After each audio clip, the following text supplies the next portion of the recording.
On combustion इतना gram of an organic compound containing carbon, hydrogen and oxygen gave इतने ग्राम H2O, इतने ग्राम CO2।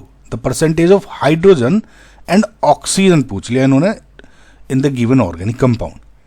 देखिए, जब भी आप पहली बात तो उन्होंने कह दिया आपका एक ऑर्गेनिक कंपाउंड इसमें जो कि कार्बन, हाइड्रोजन एंड ऑक्सीजन ही उसमें अवेलेबल है, किसी भी रेशियो में हो सकते हैं, लेकिन फिलहाल ये है, ठीक है। अब जब भी किसी भी इस तरह के ऑर्गेनिक कंपाउंड को आप इसका कंबशन करते हैं, यानी ऑक्सीजन के साथ रिएक्शन करोगे O2 की प्रेजेंस में, तो हम वी नो कि H2O and CO2 he produce होता है प्लस कुछ एनर्जी। अब एक बात देखो इसमें गौर से देखने की, इस ऑर्गेनिक कंपाउंड में जितना भी हाइड्रोजन होगा वो कन्वर्ट हो गया मतलब H2O की फॉर्म में, करेक्ट, H2O में ही अवेलेबल है।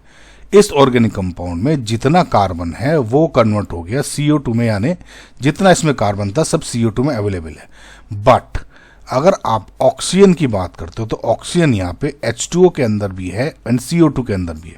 यानी अगर सिर्फ आपको H2 हाइड्रोजन का क्वेश्चन सॉल्व करना है, सिर्फ आप H2O के रिगार्डिंग सॉल्व कर सकते हो।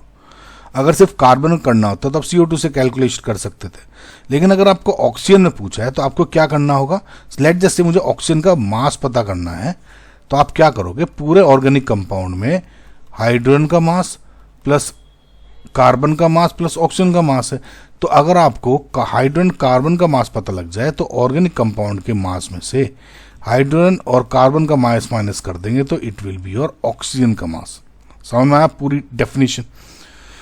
तो इसी थ्योरी को लेते हुए हम ये देखते हैं H2 के साथ प्रिफर करते हैं, मतलब हाइड्रोजन का कैलकुलेट करते हैं पहले। ओके, जो देखिए अब इसको कैसे कैलकुलेट करते हैं, सिंपल सा फंडा होता है। जो H2O है इसका मॉलिक्यूलर मास होगा आपका 18, कैलकुलेट कर लोगे, 2 into 1 प्लस ऑक्सीजन का 16। सिमिलरली जो कार्बन डाइऑक्साइड है उसका मॉलिक्यूलर मास होता है 44, ठीक है, कार्बन का प्लस 2 ऑक्सीजन का हो गया। अब इसमें आपको कैलकुलेट करना हो कैसे होगा, जैसे अगर मैं H2 का देखता हूं, मैंने बताया आपको कि जो H2 जितना भी हाइड्रोजन था वो सब H2 में कन्वर्ट हो गया, तो उसी के अकॉर्डिंग आपको कैलकुलेट करना है। देखिए 18 ग्राम पर मोल होता है, तो 18 ग्राम H2O में कितना हाइड्रोजन है। देखिए इसमें 2 एटम्स है हाइड्रोजन के, एक हाइड्रोजन का एटॉमिक मास होता है 1, 2 का हो गया 2, तो 18 ग्राम H2O में क्या कहता है 2 ग्राम आपका हाइड्रोजन अवेलेबल है। तो 1 ग्राम H2O में अगर आप देखते हो तो 2/18 हाइड्रोजन हो जाएगा। लेकिन इसमें जो H2O कितना प्रोड्यूस हुआ एक्चुअल में 0.127 ग्राम। तो इससे हम ये पता कर सकते हैं कितना हाइड्रोजन होगा इसमें, यानी 0.127 ग्राम H2O में कितना वेट हो जाएगा 2/18 इंटू 0.127 ग्राम ऑफ हाइड्रोजन। समझ में आया। तो जो ये हाइड्रोजन का मास पता लग गया, ये कितना हो जाता है 0.01411 ग्राम्स। कैलकुलेट करना मैं डायरेक्ट लिख रहा हूं इसको। ओके, नाउ अब आपको क्योंकि हाइड्रोजन का पता लग गया हो गया, अब आपको क्या करना है, सिमिलरली ऑक्सीजन का निकालना है, तो इसका भी कार्बन का से ही पता लगेगा। तो similarly 44 grams of CO2 contains कितना, एक कार्बन, और एक कार्बन कितना एटॉमिक मास होता है 12 ग्राम्स, तो 12 grams of carbon. So 1 gram of CO2 contains 12 divide by 44 grams of carbon.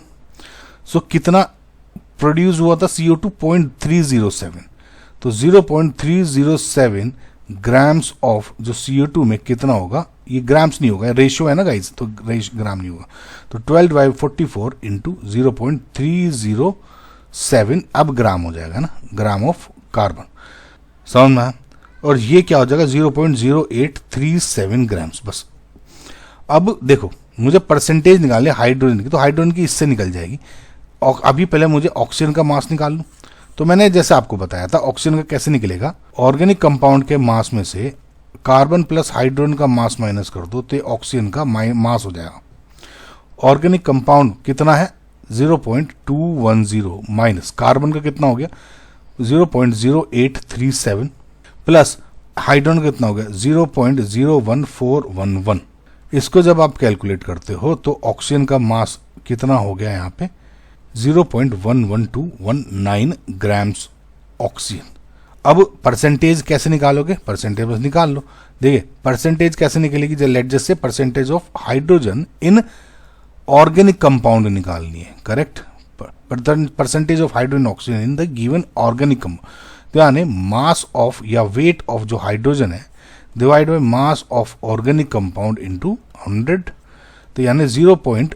इसका कितना था हाइड्रोजन का, ये 0.01411 डिवाइड बाई 0.210 इंटू 100, समझना। और ये क्या आ जाएगा आपका 6.72%। सिमिलरली आपको ऑक्सीजन का निकालना है, ऑक्सीजन का भी यही परसेंटेज निकल जाएगा, यानी परसेंटेज ऑफ कार्बन कितना आ जाएगा, mass of carbon divided by mass of organic compound into 100, यानी 0.11219 grams divided by 0.210 grams of organic compound था इंटू 100, और ये आपका आ जाएगा 53.41 रफली इतना आ जाएगा, समझ में। तो ये और ये, तो यानी जो आपका ऑप्शन नंबर 2 है इज योर करेक्ट आंसर।